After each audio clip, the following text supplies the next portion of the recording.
নমস্কার বন্ধুরা, সবাইকে অনেক অনেক ভালোবাসা। আজকে বানাচ্ছি ফ্রাইড চিকেন। তো চিকেনের তো অনেক রেসিপি আমরা খেয়েছি। এইভাবে চিকেনটাকে যদি স্ন্যাক্স হিসাবে বানিয়ে নেওয়া যায় তাহলে খুব সুন্দর লাগে। কিছুই না, খুব সহজে খুব তাড়াতাড়ি ঘরের কয়েকটা ইনগ্রিডিয়েন্টস দিয়ে কিন্তু চটপট বানিয়ে ফেলা যায় ফ্রাইড চিকেন। আর সঙ্গে একটু চাটনি, তো সসও ইউজ করা যেতে পারে। আমি এখানে ঘরেই বানিয়েছি দই আর ধনেপাতা দিয়ে একটা চাটনি। এই চাটনিটা কিন্তু খেতে খুব ভালো লাগে আর খাওয়াও খুব ভালো। আর দই সবসময় স্বাস্থ্যের পক্ষে ভীষণ উপকারী। তো দইয়ের সাথে একটু ধনেপাতা পেস্ট যদি মিশিয়ে নেওয়া যায় তাহলে কিন্তু খেতে খুব ভালো লাগে।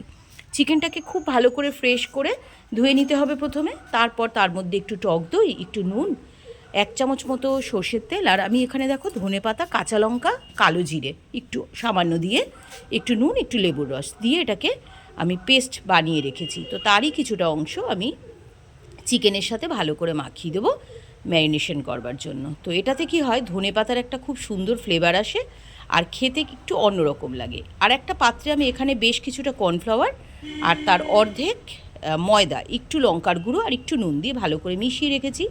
তারপর চিকেনগুলোকে আমি এপিট ওপিট করে ভালো করে এই মিক্সচারটার মধ্যে মাখিয়ে নিচ্ছি। এটাই কোটিংয়ের কাজ করবে। তো ভালোভাবে 2-3 বার করে নেওয়ার পর ময়দাটাকে আর কর্নফ্লাওয়ারের যে মিক্সচারটা আমি তৈরি করেছিলাম ওটাকে ঝেড়ে ঝেড়ে কিন্তু ফেলে দেবো, নয়তো তেলের মধ্যে অতিরিক্ত মাত্রায় চলে যাবে ফ্রাই করার সময় আর তেলটা পুড়ে যেতে পারে, তখন ফ্রাইগুলো দেখতে বাজে লাগবে আর রঙটাও অন্যরকম এসে যাবে। তো ঝেড়ে নিয়ে, আর না ঝেড়ে নিলে না গায়ের ওপরে যে টেক্সচারটা আমি আনতে চেয়েছি সেই টেক্সচারটা কিন্তু আসবে না। তারপর তেলটাকে হালকা গরম করে তার মধ্যে দিয়ে দিতে হবে আর একদম গ্যাসটাকে সিমে রেখে আস্তে আস্তে ভাজতে হবে। তো এই রকম স্ন্যাক্স তোমরা কারা বাড়িতে বানাও আমাকে জানাও। আর নতুন নতুন রেসিপি যদি তোমাদের জানা থাকে তাহলেও আমার সঙ্গে শেয়ার করো, তাহলে আমিও বাড়িতে বানিয়ে দেখব কীরকম হয়। তো আমি মাঝে মধ্যে বাড়ির সবাইকে এরকম ঘরেই কিছু না কিছু স্ন্যাক্স বানিয়ে দিই, কারণ আজকাল বাইরের খাবার খাওয়াটা, তো আজকাল কেন কোনো দিনই বাইরের খুব একটা স্ন্যাক্স বা ভাজা জাতীয় খাবার খাওয়াটা উচিত না, বাচ্চাদেরও দেওয়া ঠিক না।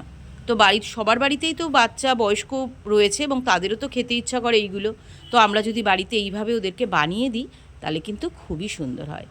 এবার আমি বানিয়ে নিচ্ছি দই ধনেপাতার চাটনিটা। তো বেশ কিছুটা টক দই আমি এখানে নিয়ে নেব পরিমাণ মতো, যার যেরকম লাগবে।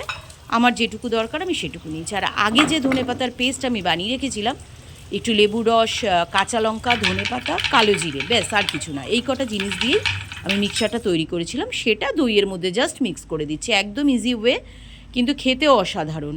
এই চাটনিটা কিন্তু সব কিছু দিয়ে খাওয়া যায়, রুটি, পরোটা এবং যে কোনো স্ন্যাক্স দিয়ে মানে করে নিলে দারুণ লাগে। আর বানিয়ে তোমরা ফ্রিজে বেশ কিছুদিন স্টোর করে রাখতে পারো। যাদের হাতে সময় একদম কম তারা চটজলদি কিন্তু এটা সার্ভ করে দিতেই পারো। বন্ধুরা, যদি আমার ভিডিওটা ভালো লাগে তাহলে কিন্তু অবশ্যই কমেন্ট করবে, লাইক করবে আর শেয়ার করবে। তো ভালো ভালো ভিডিও পাওয়ার জন্য আমার সঙ্গে থাকো বন্ধুরা, আর তোমরাও কিন্তু শেয়ার করতে থাকো আমাকে ভালো ভালো ভিডিও। তো সবাই ভালো থাকো, সবাই অনেক আনন্দে দিন কাটাও। আমার অনেক অনেক ভালোবাসা সবার জন্য। আর বানিয়ে নাও বাড়ির সবার জন্য এই রকম সুন্দর সুন্দর স্ন্যাক্স আইটেম। তো কেমন লাগলো জানিও কিন্তু। টাটা।